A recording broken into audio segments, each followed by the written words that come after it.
Petro kantong boleng kenging Kyai Alugara. Kendang kaprat condang kuntal kaprapal. Dawah wonten ing tengahing wana kagat Kandharaka Sang Petro kantong bolong wau.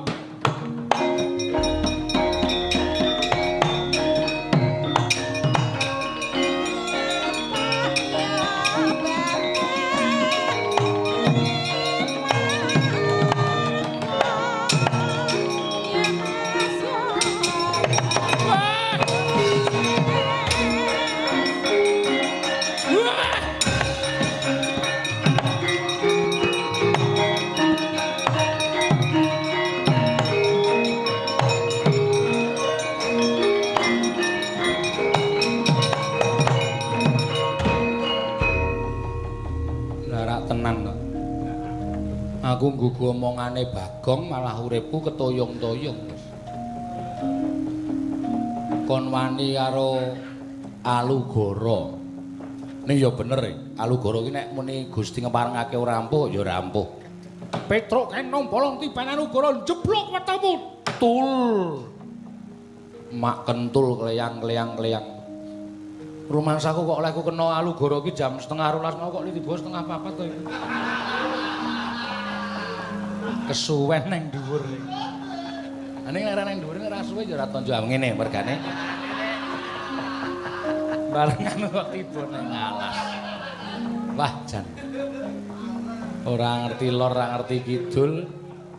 Ki nek aku nganti nasak alas, monggo alas papaning para buta jim setan pribrayangan. Ketemu buta kletak-kletak mudhar aku cilaka. Nek aku ora metu ming nang kene mongko alas ki nggon jim setan priprayangan. Cutrup mbundun aku ro gendruwo mudhar. Mongko Bagong wis ngincim mau kandharaku bojomu tok titipke aku ora tru. Iki mesti seneng ngemper ngomah iki Bagong mesti. Mbok yakin. Aku ngerti nek cah siji iki jane ngiri-iri iki ngerti aku wis hafal. Wong muni ngomah ndi gula ya gayane ra ndi gula nek aku njaluk gula. So nek bojoku lagi ngumbahi, wah. Bagong iki kaya angon wedhus kok nang nggir sumur. Ora ana suket kok senenge ra jamak-jamak. Bagong wareg sumur wedhuse ngelih. Wah iki nek aku ora golek senjata pitulung tumbak kenceng supaya padhang lalakone Petro ora rampung-rampung legane ati.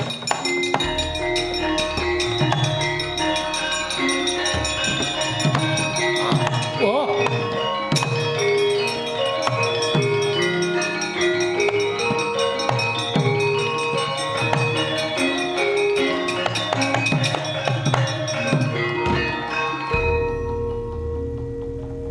Nanora. Iki mesti buta ngelih iki. Sing tunggu alas mampu gandaning menungso kaya aku tanpa nganggo omongan sirahku cekel. Dingkloke krek nggon cengel klethuk mudhar asli mati aku nek mati saka Nenggala utawa Alugara ora masalah belani bapak iki mati nang alas monggo le mangan diturahke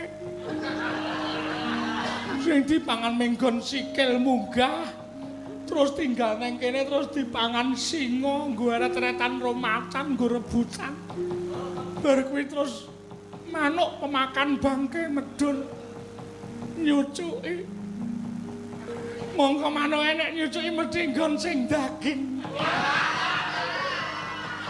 ora ana nyucuk nggon balung tenan tok-tok-tok ngono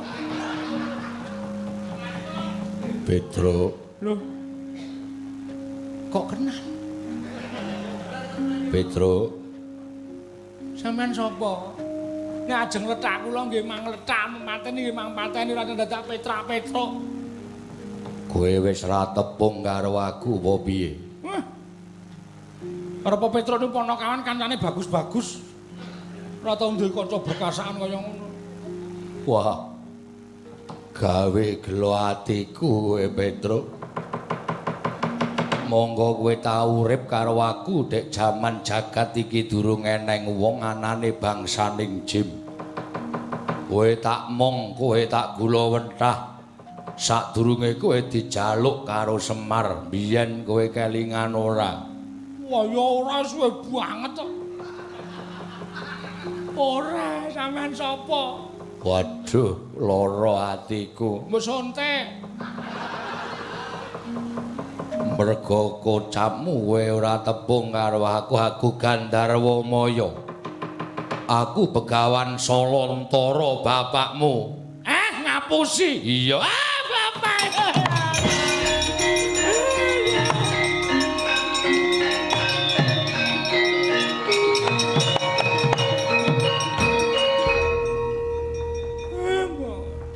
Ayem kula nderek sampean, Pak.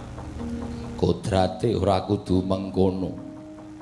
Saniki ngasta teng pundi? Aku dadi ganeping dewa. Wah, malah dadi dewa. Kula melu Semar seprene ya kere terus. Ngrekoso, Pak, mbok kula melu sampean. Dewa tugase napa? Neresik Karang Kawidodaren. Walah ming Pak Bon to. Iya. Ngono kok gleleng. Ameng tukang resik kok dewa. Ning dapukane dewa Petro nggih. Kowe kena ngopo? Jare dewa, dadak takoni ngopo? Ya, tak batang aja lara atimu, mboten. Kowe belani bapakmu Semar, kowe kena nengguk Walugara Kuntal tiba ngalas.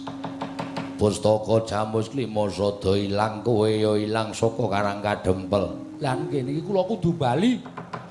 Kudu nemokke Pustaka Jamus Klima Sada. Ya. Carane ana. Carane pripun? Tengah ngalas kae ora dos kok kene ana sendhang arane sendhang malih warna. Kowe nyemplunga malika aja wujud Petruk. Saiki. Saniki? Iya, nggih.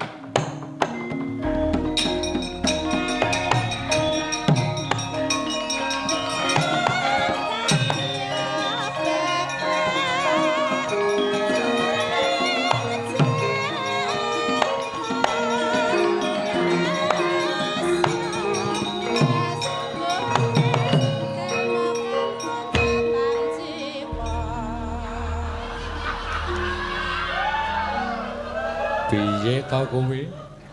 Lah pripun? Kowe kok malah dadi tuyul. Aduh. Waduh, kleru-lehku njaluk apa ya? Aja kaya ngono, Petruk. Ganti sing wangun. Wah, jan pancen.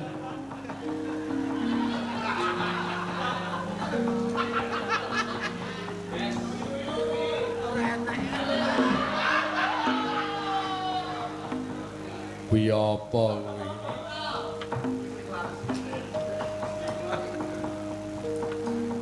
Pun niki mawon. Lah ngono rak wangun nggih.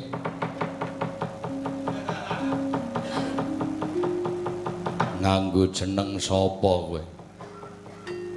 Duwe jenggot barang. Pripun?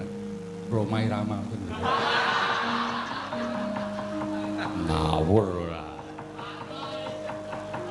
Jeneng golek ana kuwi tak nedaya kekuatanku. Kowe digdaya ngerti sadurunge winarah aja lunga-lunga diloneh ana piyayi sing tekan kene dadi srana. Padhanging negara Ngamarta Petruk aku bali neng kayangan. Mbuh sok kapan meneh ketemu karo aku Petruk.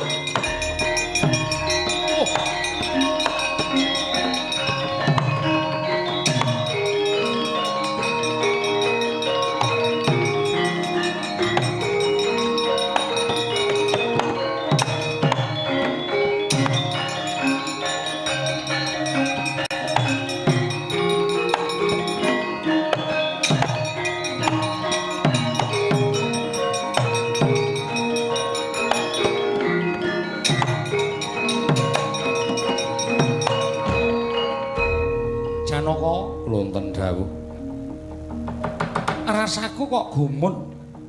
Pirang-pirang piyayi tak titip priksa ora ana kang pantes dadi mungsuhe. Mungsuhku ya mungsuhmu. Inggih. Lah kok jebul iki ning tengahing alas kok malah ana pawongan kang manter tejane. Saksa dolanan.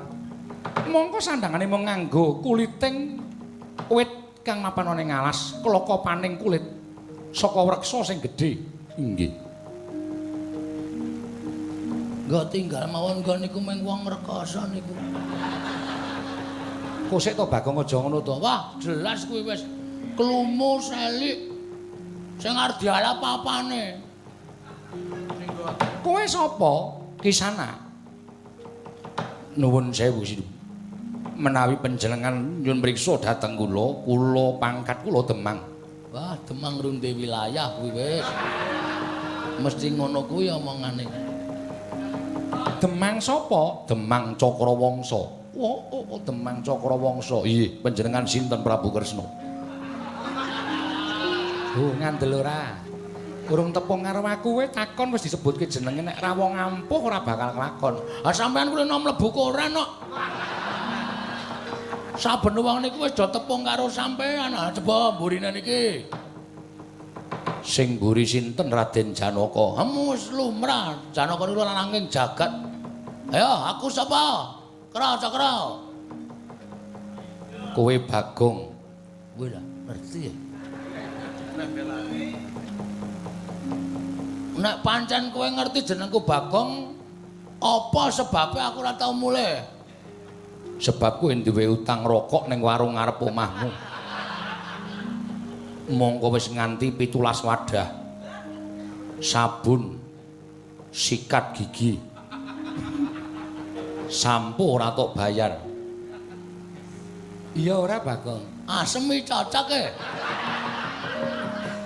Wah, ampuh tenan kuwi pun gak digawa dikandhangke. Lho. Kok dikandhangke?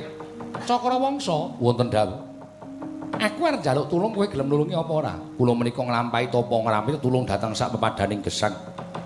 Aku duwe mungsuh jenenge Dewa Kahana. Kuwi sing nyidra pustaka Jamus Klima Sada. Kowe kira-kira gelem mateni Dewa Kahana lan ngrebut pusaka apa ora? Menawi dipun parangaken kula sagah. Nek iso kowe tak paringi bebungah, kula mboten nyuwun bebungah. Oh ora, kudu tak paringi.